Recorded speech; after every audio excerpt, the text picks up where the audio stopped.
Boa noite. A Câmara Municipal de Oeiras e a Rede de Bibliotecas Municipais do Concelho dão-lhe as boas-vindas a mais uma sessão do Ler Olhos nos Olhos, com a autora Ana Maria Gonçalves e moderação de Nelson Nunes. Boa noite, sejam muito bem-vindos a mais uma sessão do Festival Ler Olhos nos Olhos, uma organização da Câmara Municipal de Oeiras e da Rede de Bibliotecas Municipais do mesmo Concelho. É um festival que acontece muito graças às parcerias que têm sido feitas, entre elas com a UCCLA, com o Centro Nacional de Cultura, com a Livraria Brasileira Martins Fontes, com o Centro Cultural Português em Maputo, o Centro Camões, um, com a Feira do Livro Filipe Poços, do Brasil, também no Brasil Sempre um Papo, Pli Araxá, a Academia Cabo-Verdiana de Letras, a Prospácio, também no Brasil, o PEN, da Guiné-Bissau, a Fundação Moçambicana Fernando Leite Couto e, finalmente, a Bienal do Livro de Pernambuco, também brasileira. Hoje connosco, Ana Maria Gonçalves. Olá, muito bem-vinda. Olá, Nelson. Boa noite, boa tarde para todos aí. Quero começar agradecendo o convite. Um prazer estar aqui conversando com vocês hoje. Prazer é nosso, Ana Maria.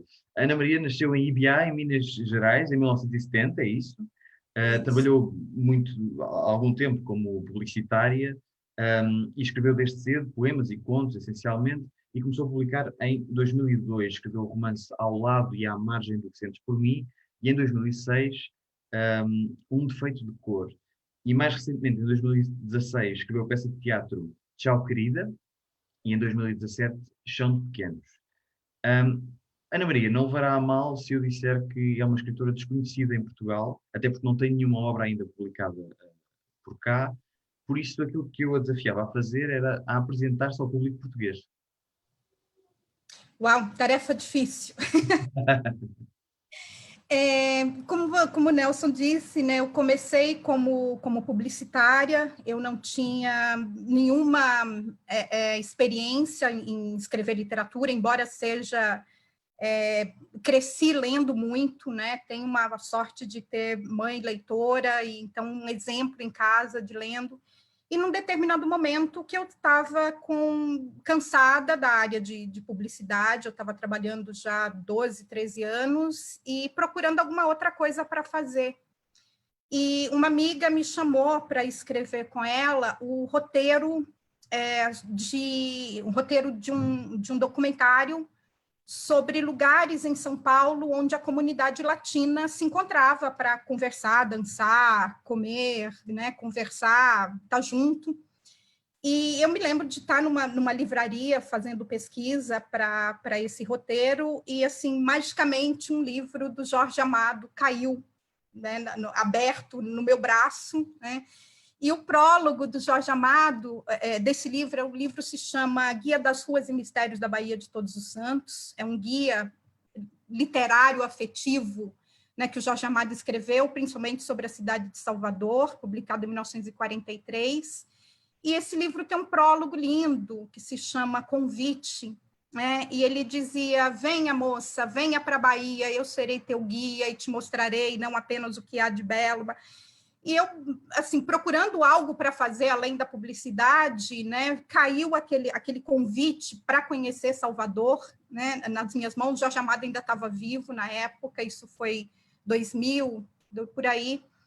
E lá no meio desse prólogo, ele fala: é preciso que um jovem historiador baiano conte a história dos escravos malês, né, pessoas que foram escravizadas e que, em 1835, promoveram uma grande rebelião em Salvador, né? Eles tinham como ideia formar o que depois começou a ser chamado de um califado baiano, ou seja, separar a Bahia do Brasil, né? E eles governarem aquele Estado-país, aquele Estado-nação.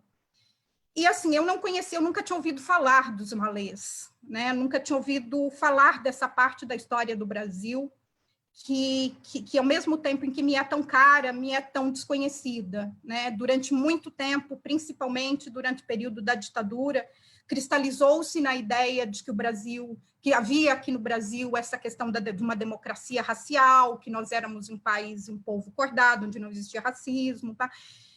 Tentando vender essa ideia desse lugar, né? E então, ou seja, essa história realmente dos povos escravizados no Brasil não me foi contada, né? Eu estudei ensino fundamental e básico, né? Durante o período da ditadura no Brasil, e realmente foram histórias que eu não aprendi. Então, eu vi aquilo como um grande estímulo, né? Eu larguei tudo em São Paulo, casa, carreira, tudo, né? Vendi tudo que eu tinha e me mudei para a ilha de Itaparica, né? Que é ao lado de Salvador, e tentar escrever. Eu falei, eu vou tentar escrever. Eu acho que aproveitar essa minha bagagem de leitora para tentar fazer disso uma nova filosofia, um meio de vida, ou sei lá o que eu imaginava na época. E eu achei muito material sobre a rebelião Malê e sobre escravizados na Bahia, né? E resolvi escrever sobre isso. Era uma história que eu gostaria, um livro que eu gostaria de ter lido, O Defeito de Cor, né? E para amenizar a minha ansiedade, porque você vem da publicidade, você cria uma coisa de manhã à tarde, à noite ela está no jornal, está na revista, está na televisão. E com a literatura não é isso, né? Então, durante o tempo de pesquisa do Um Defeito de Cor, eu escrevi o Ao Lado e à Margem do Que Sentes por Mim, né, uma edição de autor, né, que eu vendi também através de blogs na internet, tudo, e a partir daí é o que eu acho que eu achei um caminho. Não digo que é para sempre, eu não sei, eu não gosto de coisas muito definitivas, mas, assim, no momento é o que me satisfaz, contar histórias. Ok. Esse primeiro livro, portanto, a investigação foi para O Defeito de Cor, é isso? Exatamente. E o primeiro livro, sobre o que é que fala? Qual é a história do primeiro livro? Olha, parece autobiográfica, né? Quase. É uma publicitária que larga tudo em São Paulo e que vai para uma ilha na Bahia repensar a vida, né? E novos rumos para a vida, pensar relacionamentos, pensar tudo. Então, era um livro que eu acho que eu estava precisando escrever para colocar a cabeça no lugar, né? E realmente me colocar à disposição da mudança que foi extremamente brusca, né? Que eu estava a fim de fazer na minha vida naquele momento. Uhum. E depois há aqui, já agora, deixa-me dizer a todos os que nos veem, podem colocar questões à Ana Maria Gonçalves e podem fazê-lo na caixa de comentários onde estão a ver esta transmissão em direto. Ana Maria, depois há um grande hiato sem coisas publicadas durante 10 anos, não é? Entre o Defeito de Cor e a peça de teatro Tchau, Querida. O que é que esteve a fazer durante esses 10 anos e porquê depois passar para teatro? Tá. O livro, a recepção que o livro recebeu no Brasil e eu acho que com o prêmio em Cuba também, né, é algo que eu não esperava, né? Eu realmente, uma escritora iniciante, com um livro de mais de 950 páginas, né, que é O Defeito de Cor, e ele teve uma boa recepção no Brasil. Então, começou-se, desde o momento em que o livro foi lançado, ele foi extremamente aceito na academia também, então logo já apareceram teses e dissertações de mestrado, doutorado, né, tudo que... E assim, me assustou a audiência, né? Eu falei que depois do livro e com tudo que ele trouxe para a minha vida de exposição, eu sentia como se eu estivesse escrevendo com um monte de gente olhando por trás de mim, né?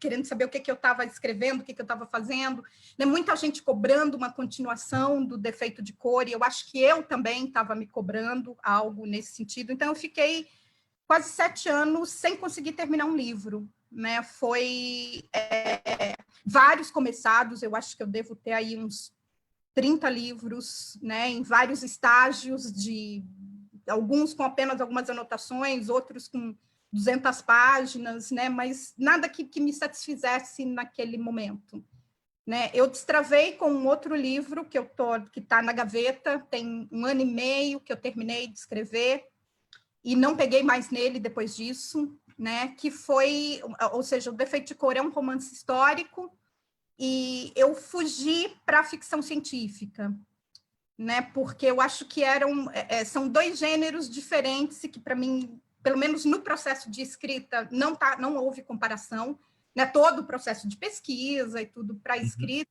assim, não havia comparação, não havia. Eu consegui desvincular esse processo de escrita, a história, o período, a temática.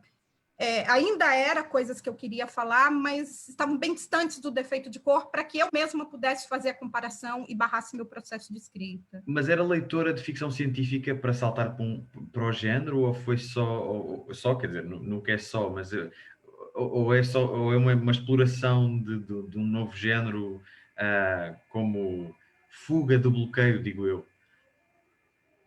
Eu acho que foi uma fuga, inicialmente, uma fuga de bloqueio, mas assim, eu fui me envolvendo tanto com a história e gostando e me divertindo, né, durante o processo de escrita, que depois era outra coisa. Eu acho que era essa coisa, né, da gente já ter vários livros dentro da gente. Eu acho que eu tenho isso, né? A gente, pelo menos que escreve, é isso. Não é um estoque infinito, mas é um estoque que você vai repondo através de experiências, de leituras, de contatos com leitores ou de contatos com outros escritores, né? Mas é um livro que eu estou querendo tempo para retomá-lo logo. Eu acho que eu gostaria de estar fazendo isso durante a quarentena, mas não foi possível. Mas eu acho que logo eu vou ter que arrumar uns 4 ou 5 meses e ir para uma ilha de novo. E depois aparecem as peças de teatro, não é?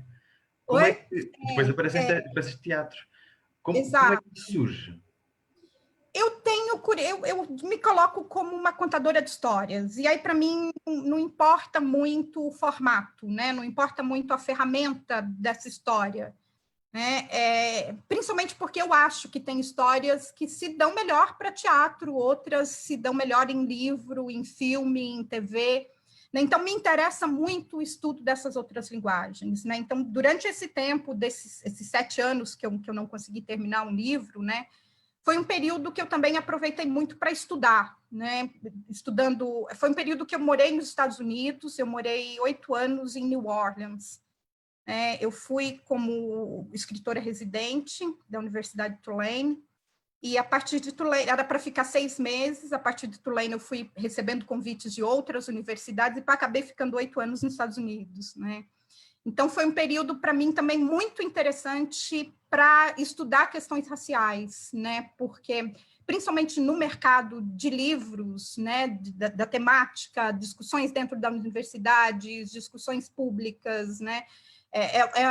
Está muito mais adiantado do que no Brasil. Então, foi um tempo em que eu servi também para estudar, parar, ler, li muito, muito, muito, muito. Frequentei muitas palestras e cursos, né, também para me aprofundar um pouco nesse meu tema, que eu acho que o tema da minha ficção, de toda ficção, independente de onde ela é, para onde ela é, se é para TV, se é para cinema, se é para teatro, se é para livro, né, é o racismo, né, é algo que me interessa escrever e destrinchar para que a gente perca um pouco desse tabu em torno da conversa que é necessária, né, nesse mundo. Então, acho que era isso, isso. Eu aproveitei para estudar, né? E aí, estudando roteiros, né? Eu sou fascinada por minisséries, né? Então, é algo que eu também estou começando a trabalhar agora. E outras coisas, e tranquila, né? Eu acho que eu não estou apressada para publicar, né? Tanto que esse meu outro livro, o Quem é Josenildo, está 1 ano e meio na gaveta. Pois, né? ok. Está amadurecendo, eu estou amadurecendo, e quando eu realmente pegá-lo, eu acho que eu vou conseguir ter o distanciamento nesse do texto para eu poder reescrevê-lo quantas vezes forem necessárias, até que eu achar que ele está bom para ir para mercado, não sei, né? Soltado. Quando há pouco dizia que os formatos, isto é contadora de histórias e, portanto, nesse sentido, os formatos só servem ao propósito da história e não são importantes por si só, não é? Mas eu imagino que o o estilo e talvez o método de escrita variem conforme o formato que escreva, digo eu. Ou não sente diferenças quando escreve, sei lá, no ritmo, na linguagem, no vocabulário é evidente que sim, mas noutros pormenores relacionados com os formatos diferentes, nota que é mais veloz nuns e menos veloz noutros. Como é que isso acontece consigo? Eu acho que são processos diferentes, e é isso que me estimula. Eu acho que eu ficaria completamente entediada, né, trabalhando só com um mesmo processo, né, ou seja, a literatura, por exemplo, escrever um livro é um processo extremamente solitário, né, você ali com as suas ideias, com as suas coisas, né, você tem as pessoas que leem e que te dão um palpite ali, mas é um processo em que eu acho que a responsabilidade do texto está toda no autor, né? E quando você está trabalhando um texto, por exemplo, que vai ser encenado, né, há uma outra série de interferências que acontecem nesse texto, né? Então, por exemplo, a última peça que eu escrevi, que foi em parceria com a atriz Grace Passou, atriz-diretora Grace Passou, que chama Pretoperi Itamar, né? É uma ópera contando a vida do músico Itamar Assunção aqui no Brasil. Então, foi um processo extremamente coletivo, de construção coletiva, em que a gente trabalhou muito com a Anelisa Assunção, que é a filha dele, contando as histórias, entrevistando muita gente. Haviam vários atores e músicos dentro desse processo que tinham convivido com Itamar. Então, às vezes, quando está ali no texto alguma coisa, eles falavam, não, eu acho que isso não combina com o Itamar não é assim, não era assim, não era... E aí, então, ou seja, esse contato, né, essa contaminação que o texto recebe, né, e o processo de criação recebe com a interação com outras pessoas que vão fazer parte como é que eu digo, de dar vida para esse texto, né, então isso é algo completamente diferente, né. Então, escrevendo um filme, né? Eu tenho 2 roteiros de filmes também, a gente ia começar a pré-produção agora, antes do corona, então parou tudo, né? Então, ou seja, é outro processo também de escrita. E isso me estimula muito, porque me tira de um lugar de conforto que eu acho que eu poderia estar escrevendo só um determinado gênero. Né? Então, às vezes, e para mim não faz muita, ou seja, geralmente eu estou com 2, 3 textos abertos na tela, porque às vezes uma ideia que eu tenho para um não serve, eu falo, não, mas encaixa ali, né? E eu vou para aquele trabalho. Às vezes um determinado trabalho trava, né? Então eu vou para outro, eu destravo e depois eu consigo voltar. Então é um processo meio caótico, mas ao mesmo tempo que para mim funciona, porque tira a responsabilidade de um caminho único, né? De uma ideia única, de uma peça única. E tem rotinas, isto é, tem horas para escrever, ou é mais diurna ou mais noturna? Como é que... Completamente noturna. Clássico. Meu período de escrita é tipo das 10 da noite às 6 da manhã. Bem, caramba. Então, é o período que eu acho que eu sou produtiva, e eu sou muito curiosa no que está acontecendo ao meu redor. Então, assim, tem a janela durante o dia, tem a janela da rua, tem a internet, tem as notícias, tem as coisas acontecendo, isso me distrai, tem telefone que toca, né? Então, à noite é realmente aquele momento em que nada vai me interromper, eu desligo. Escreve com música? Oi? Escreve com música ou não? Consegue escrever com música? Às vezes algumas obras ou alguns personagens têm uma trilha sonora. Bem, Né? Fantástico. Fala-me lá disso. Oi? Fala-me lá disso. Então, assim, eu geralmente eu dou preferência para música só instrumental, né? Música que tem letra também me distrai, né? E de vez em quando o que eu estou ouvindo se encaixa com o que eu estou escrevendo e aquilo para mim se transforma meio numa trilha sonora e às vezes eu coloco uma única música para tocar em seguida, 2, 3 horas seguidas, enquanto o processo de escrita, né? Tem personagens que, para mim, que tem trilhas sonoras, né? E eu acho que, principalmente, quando a gente usa experiências da própria vida para escrever, né? Eu tento também trazer essa trilha sonora da vida, né? Da minha própria vida, para o que eu estou escrevendo no momento. Uhum. Temos aqui uma pergunta de uma espectadora, a Rita França Ferreira, pergunta se sente que no seu trabalho, agora como escritora, a costela publicitária se encontra presente. Os jogos das palavras nos copies, por exemplo, se sente que isso lhe foi útil na escrita de teatro e de romance, essa experiência anterior como publicitária. Eu acho que acrescenta no sentido de o publicitário ter que ser aquela pessoa que busca informação, né? Que está sempre, ou seja, tem que estar antenado com tudo que está acontecendo, as principais tendências, quem é a personalidade da moda, o que está em moda, o que não está, o que pesquisa de consumidor, né? Ou seja, ter uma ideia de mercado, o que está acontecendo, o que é interessante, o que não é. Então, eu acho que isso ajuda mais no sentido de estofo, né? De algo que eu trago de um momento da minha vida para esse agora, né? Mas, assim, não vejo que isso influa na minha escrita, no fazer literário mesmo. Uhum. O que ele faz é essa coisa de... Eu era uma publicitária curiosa, né? E essa curiosidade eu acabei trazendo para a escritora também, né? Uhum. De que ler tudo, saber de tudo. E assuntos completamente diferentes, né? Então... Mas em termos de storytelling, não encontra paralelismos, por exemplo, na forma de contar uma história? É verdade que a publicidade é uma história muitíssimo mais curta, não é? Mas a estrutura pode ser a mesma, embora seja mais reduzida, digo eu.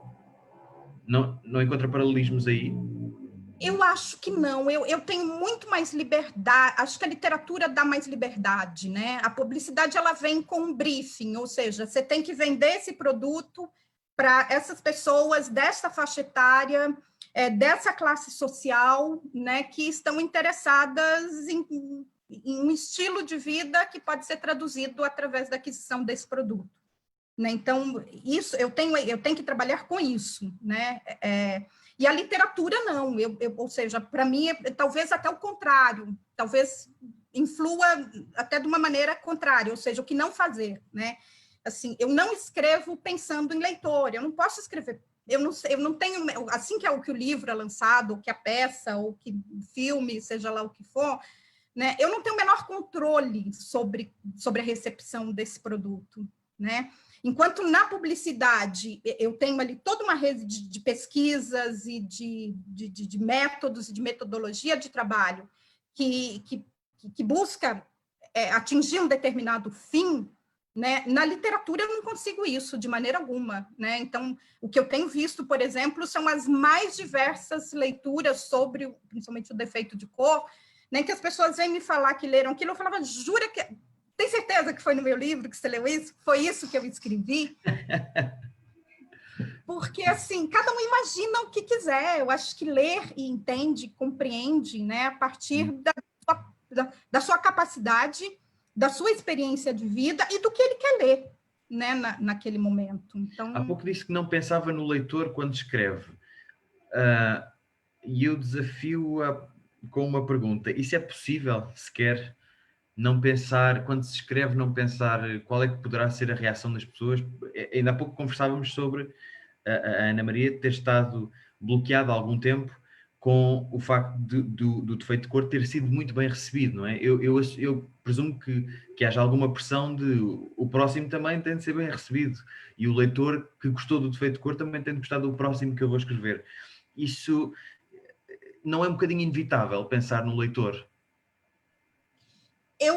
Para mim, eu não sei, eu acho que para cada escritor pode ser diferente, mas eu acho que essa era uma das coisas que me travava, né? Eu pensava, ou o que o leitor de um defeito de cor vai pensar sobre eu começar a escrever, sei lá, literatura erótica, por exemplo. Não é algo que ele...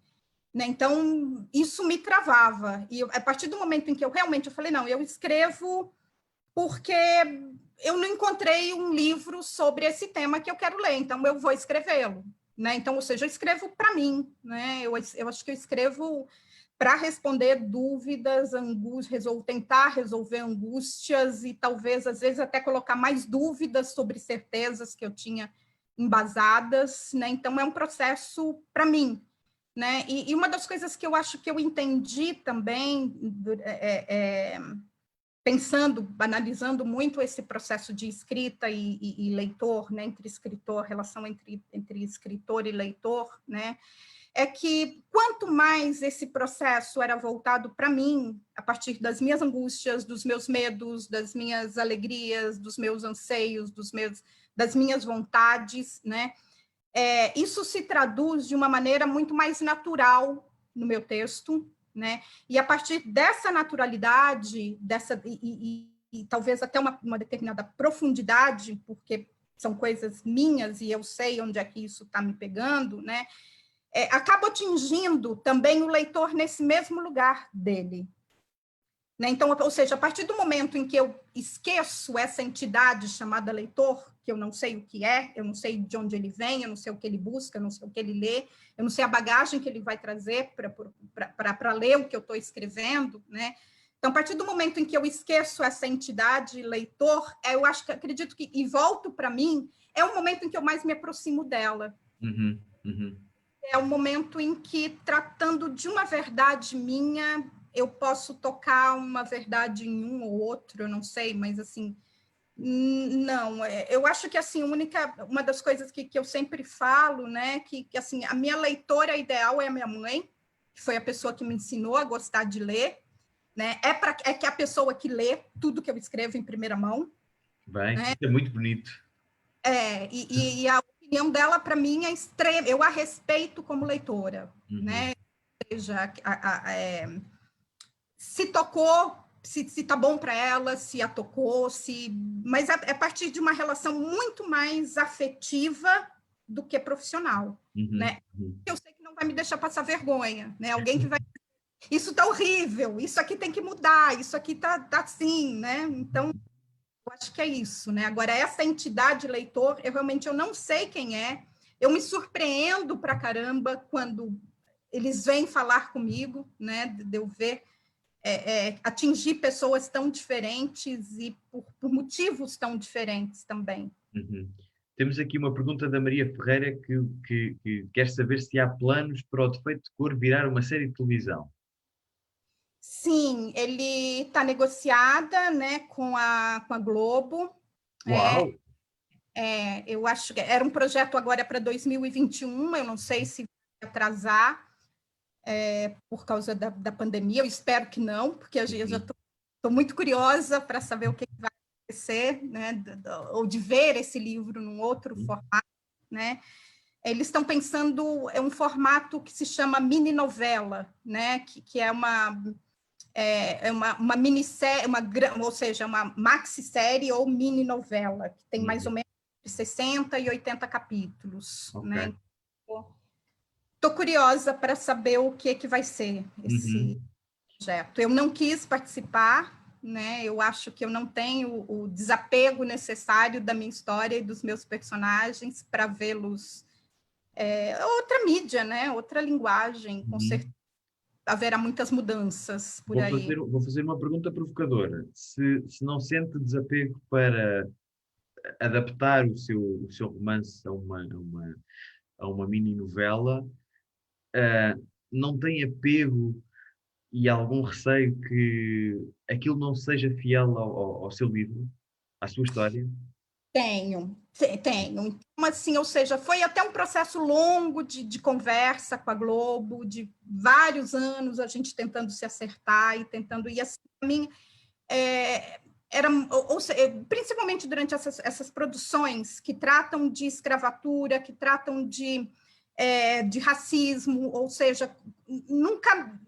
eu acho que, ou seja, na televisão brasileira, quem possui os métodos de produção, né?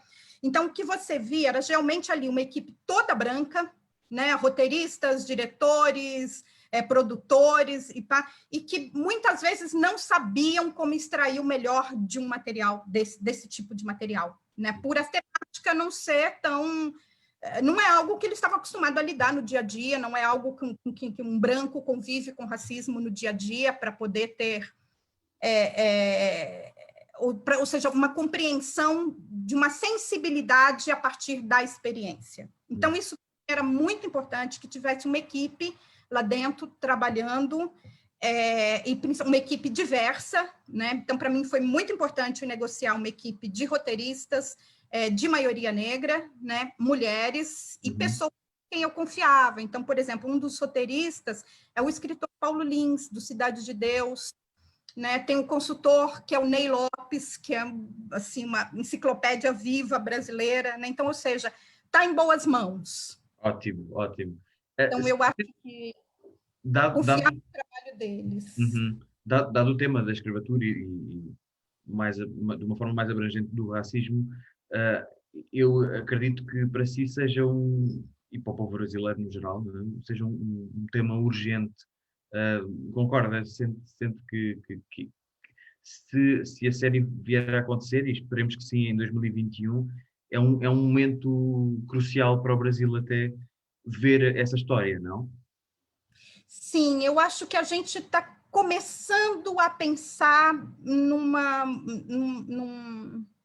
momento em que o Brasil começa a ter uma maturidade para se pensar como um país estruturalmente racista, né, que eu acho que não tem como um país que foi tocado pela escravidão, seja em que ponta da escravidão ele esteja, ele tenha estado, né, que não tenha trazido até os dias de hoje, né, elementos fundacionais da sociedade criada, de um país criado em cima da exploração de um trabalho escravo, como foi no Brasil, né? Durante quase 4 décadas, o que a gente teve aqui era realmente esse processo exploratório, né, de mão de obra escrava. Então, isso é óbvio que se reflete na nossa sociedade, principalmente nesse período de pandemia. Agora, o que a gente está vendo aí é como esse racismo estrutural produz muito mais corpos negros e pobres mortos do que brancos. Precisamente, né? precisamente. Falta de acesso, ou seja, não é porque...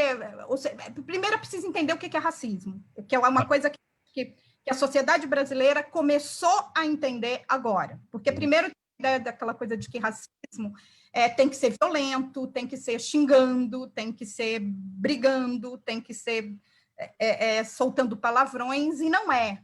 O que a gente tem, o que a gente chama de um racismo estrutural, ou seja, as instituições que foram criadas, né, no Brasil, e aí eu digo de instituições desde um governo federal até um processo de busca de emprego numa determinada empresa, né? Então, ou seja, são relações contaminadas pelo racismo. Então, ou seja, a gente está começando a entender agora que racismo não está só ali na violência, mas ele está muito mais nas sutilezas do dia a dia. Exatamente. Que a gente deu a normalizar e achar que é normal, é assim mesmo, é desse jeito. E não tem que ser. Né? Então, assim, eu acho que se a gente realmente, o Brasil, quiser começar a se pensar como uma sociedade do futuro, esse é o assunto, não é assunto, gente. Esse é o único assunto que eu acho que a gente está há quase 400 anos, né, devendo resolver, pensar e falar e modificar. Nós somos uma população de 54% de negros e negras no Brasil, né? Ou seja, é a maioria da população, né? Exato. E normalmente fala-se, os discursos normalmente falam dos negros como se fosse uma minoria, e a gente olha para os números e não é? Os negros são uma maioria, não é? Só que parecem uma minoria porque têm menos acesso e têm menos privilégios, não é? Claramente. Visibilidade, poder, né? Precisamente. algo que a gente precisa... Porque eu acho que enquanto a gente não discutir, enquanto não atacar a estrutura racista do país, o que a gente está fazendo é abrir mão da potência de contribuição desses 54% da população. Então, ou seja, não dá para se pensar um futuro abrindo mão para que de oferecer condições para que todas essas pessoas realmente tenham uma participação e uma contribuição na sociedade, né, sem serem marcadas pelas limitações do racismo. Ainda dentro do mesmo tema, temos uma pergunta do Rui Couto, que ele pergunta como é que olha para tudo o que estamos a assistir nos Estados Unidos em termos da campanha do Black Lives Matter e se poderia existir uma campanha parecida no Brasil. Eu acho que a gente meio que, por ser um slogan forte, né, e talvez pelo que acontece nos Estados Unidos ser de interesse do mundo, né, a gente meio que adotou também esse Black Lives Matter, né, no Brasil, mas os movimentos negros brasileiros também já há muito tempo têm lançado campanhas parecidas. Aqui, por exemplo, a gente tem um grito de guerra, né, um slogan, ou como é que se pode chamar, bem forte, que é o Parem de Nos Matar, né? Que realmente está aí para brigar contra a violência policial, como foi o caso que começou agora lá nos Estados Unidos do George Floyd, né? E que se repetiu agora com outro rapaz também, que levou 7 tiros nas costas, uma coisa horrível, não sei se viu. Exatamente. E, portanto, no meio dos protestos e no meio dos apelos a que as pessoas tenham mais empatia e que não disparem sobre negros só porque são negros, e a coisa persiste, não é? Exatamente. Então, ou seja, a gente tem, eu acho que o movimento negro, os movimentos negros, né, eu gosto de falar dessa forma plural, porque não há um só, não houve um só, não são coesos, né, não há um pensamento hegemônico, né? Então, os movimentos negros no Brasil é algo que tem pensado, denunciado e falado nisso também durante séculos até. E o que a gente não tem é exatamente esse poder de alcance que a mídia norte-americana, né, que os movimentos negros dentro dos Estados Unidos têm como alcance para divulgar o que eles estão ali querendo divulgar, né? Mas assim, a gente tem também essa necessidade e essa força aqui já há muito tempo. Estamos praticamente a terminar. Eu tenho 2 perguntas para si. Uma delas provavelmente é difícil de responder, a outra se calhar nem por isso. E então vou perguntar-lhe porquê que escreve? O que é que a move? Uau! Eu sempre digo que é uma pergunta que o dia que eu conseguir responder, eu paro de escrever. É isso que nos movem também. Eu acho que talvez essa utopia de que eu vou ser transformada pelo que eu faço, pelo que eu escrevo, né? É algo muito bom. Eu não sei onde é que isso vai dar. Eu com certeza, eu saio completamente diferente de cada texto em relação a como eu entrei ali, né? Ele me muda, porque eu sou obrigada a pensar sobre um determinado tema, sobre um determinado trabalho e incorporar isso na minha visão. Mas é uma pergunta que eu adoraria não conseguir responder, porque eu acho que vai perder a graça um dia. Eu escrevo para isso. Não, porque eu quero ler sobre uma determinada coisa, ou ver um determinado filme, ou peça, ou série, e não tem. Então, assim, vamos escrever, né, isso para ler. Escrevo talvez por isso, mas algo mais profundo por trás disso, eu não sei. Agora, ocorreu-me aqui outra coisa, que eu diria que para um escritor, uma das coisas fundamentais, se não a mais fundamental, é ler. Quais é que são os seus hábitos de leitura? Lê enquanto escreve? Ou para de ler quando escreve? O que é que lê quando escreve ou quando não está a escrever? Eu trabalho muito com pesquisa. Eu adoro a fase de pesquisa de um livro e às vezes eu fico até demorando para entrar no processo de escrita porque eu curto demais o processo de pesquisa, né? Então, assim, Para esse ficção científica, agora eu tive que aprender muito sobre neurologia, né? Então, era o meu objeto de interesse enquanto eu estava escrevendo. Eu não consigo ler ficção enquanto eu estou escrevendo ficção.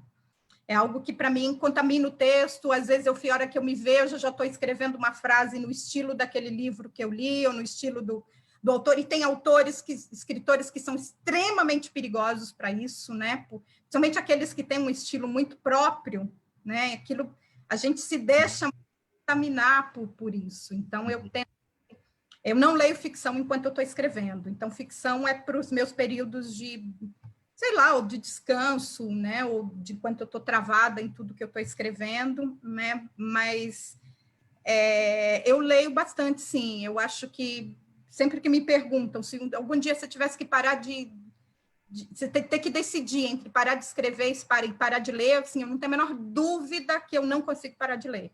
Eu posso parar de escrever, entendeu? Mas ler é sagrado. Eu acho que e talvez seja o que realmente compõe o meu processo, né?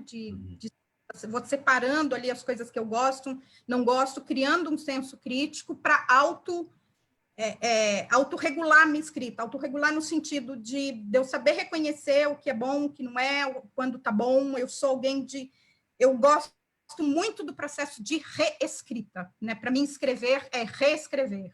Eu tiro a história da cabeça né, escrevendo do jeito que sai, tá? E depois ali o processo de burilar, de trabalhar o texto, de achar a palavra certa, a frase certa. Para mim, isso que é o prazeroso. Isso Você tem uma ideia, assim, eu reescrevi o Defeito de Cor 19 vezes, do zero. Bem. Bolas. Inicialmente, ele tinha 1.400 e poucas páginas. Nesse processo de reescrita, eu fui lapidando até chegar no que ele está aí. Agora sim, a última pergunta. Está planeada a publicação do Defeito de Cor em Portugal? Não tenho, ninguém se interessou, viu?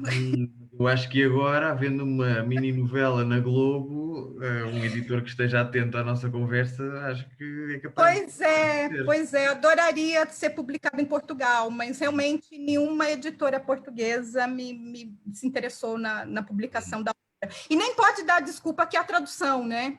Porque, Sim, assim, claro. para o inglês, para o francês, para o pai, falar, olha, uma tradução cara, pá, em Portugal não é. Então, assim, poderia ser publicado aí, com certeza. Eu acho que é uma questão de tempo. Eu acho que é só uma questão de tempo. Ana Maria, muitíssimo obrigado por esta conversa. Foi muito bom tê-la connosco. Agradecer mais uma vez a sua participação e só relembrar que o Festival Ler Olhos nos Olhos é uma organização do município e da Rede de Bibliotecas Municipais de Oeiras. A próxima sessão do Ler Olhos nos Olhos é no dia 8 de setembro, com José Pacheco Pereira, às 21h30. Boa noite e obrigado. Obrigada pelo convite. Obrigado.